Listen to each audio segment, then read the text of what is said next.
আজ শনিবার ২রা আশ্বিন ২০২৫ সালের ২০শে সেপ্টেম্বর। তুলা রাশি, তুলা লগ্ন, লিব্রা সাইনের জাতক জাতিকাদের আজকের দিনটি কিন্তু এক প্রকার বেশ কাটতে চলেছে।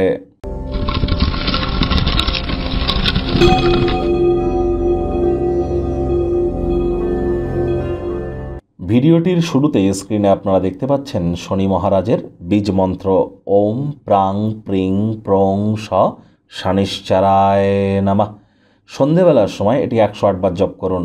যদি এটি জপ করতে টাফ বলে আপনাদের মনে হয় তাহলে বলুন ওম শ্যাম শনিশ্চরায় নমঃ, ওম শ্যাম শনিশ্চরায় নমঃ।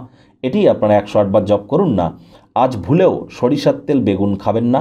সরিষার তেল বেগুন লবণ আর লোহা আজ যেন কিনবেন না। আজ সাদা রঙের বস্ত্র পরিধান করবেন না। আজ চেষ্টা করুন হাইজিন মেনটেন করে চলবার। বাসি খাদ্য খাবার খাবেন না। ধর্মপ্রাণ কর্মনিষ্ঠ মাতৃভক্ত হওয়ার চেষ্টা করুন। সময়ের কাজ সময়ে করুন। পরসমালোচনা পরচর্চা থেকে দূরে থাকুন। শ্রমিক সম্প্রদায়, বয়োজ্যেষ্ঠ মানুষ, এদের সেবা শুশ্রূষা করুন। এদের একটু ভালো মন্দ জিজ্ঞাসা করুন। এদের সাথে হৃদ্যতাপূর্ণ সম্পর্ক বজায় রাখুন। দেখবেন শনি মহারাজের বিশেষ কৃপা আপনাদের উপরে বর্ষিত হবে। ভাগ্য মিটার আজ আপনাদের বলছে 8 আউট অফ 10 ভাগ্য আপনাদের অনুকূলেই থাকবে। তবে পারিবারিক ব্যাপারে আপনাদেরকে একটু সাবধানতা অবলম্বন করেই চলতে হবে। আজ যারা চিরস্থায়ীভাবে যৌবনকে ধরে রাখতে চান, কোনো না কোনো খেলাধুলোর সাথে যুক্ত থাকুন। কোনো স্পোর্টস বা কম্পিটিশনে অংশগ্রহণ করতেই পারেন, জয়যুক্ত হবেন। কায়িক পরিশ্রম হলেও শরীর মনে সতেজতা এবং তরতাজাই আপনারা অনুভব করবেন। যারা দীর্ঘদিন ধরে আর্থিক সমস্যার মধ্য দিয়ে যাচ্ছিলেন, কোনো এক বন্ধুবান্ধবদের কারণে আর্থিক ঝঞ্ঝাট থেকে আপনারা কিছুটা হলেও রিলিফ পাবেন। আয় ইনকাম বাড়বে। নতুন উদ্যোগ পরিকল্পনার পাশাপাশি নতুন নির্মাণ কার্যের শুরুয়াত আজ করা যেতেই পারে। চাকরিজীবী যারা আছেন তাদের অফিসের পরিবেশ এক প্রকার বেশ। বস কলিগদের সাথে ভাব ভালোবাসাও বৃদ্ধি পাবে। কর্মে গতি অনুভব করবেন। নিজের মেধা দক্ষতা ট্যালেন্টের দৌলতে প্রশংসার পাত্রপাত্রীও আপনারা কিন্তু হতেই পারেন। রাজনীতিবিদ যারা আছেন জনসংযোগ বৃদ্ধি করুন। হার্ডওয়ার্ক বা কঠোর কায়িক পরিশ্রমের কিন্তু কোনো বিকল্পই নেই। তাহলে দেখবেন আপনার নিজের পার্টির নিজের দলের অভ্যন্তরে প্রভাব প্রতিপত্তিও কিন্তু বাড়বে।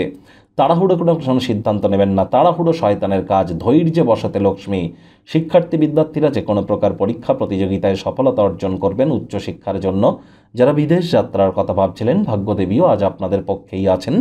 সন্তান সন্ততি থেকে থাকলে তারাও তাদের কৃতিত্বের দ্বারা আপনাদেরকে গর্বিত অনুভব করাবে। হাউস ওয়াইফদের জন্য দিনটি এক প্রকার বেশ। প্রেমিক প্রেমিকা, স্বামী স্ত্রী উভয়ের ক্ষেত্রেই বলবো ফুল ফুটুক আর না ফুটুক, আজ আপনাদের প্রেমের বাগানে বসন্ত। দিনটিকে যতটা সম্ভব রোম্যান্টিক করে তোলা যায় সেই প্রচেষ্টাই আপনাদের জারি রাখা উচিত। অবিবাহিতদের বিবাহের যোগ পরিলক্ষিত হচ্ছে। যারা প্রেমে পড়েননি তাদের জীবনে স্বপ্নের নারী বা পুরুষের আগমন আজ কিন্তু হতেই পারে। একটু প্রচেষ্টা আপনাদেরকেও করতে হবে। শত্রুপক্ষ বিরোধী পক্ষ আজ কিন্তু খুব একটি শক্তিশালী থাকছে না। পরিবার পরিজন, নিকটস্থানীয় ব্যক্তিবর্গ, বন্ধু স্বজন কারোর উপরেই জোর করে নিজের মতামতকে জাহির করলেই কিন্তু মারাত্মক ক্ষতি।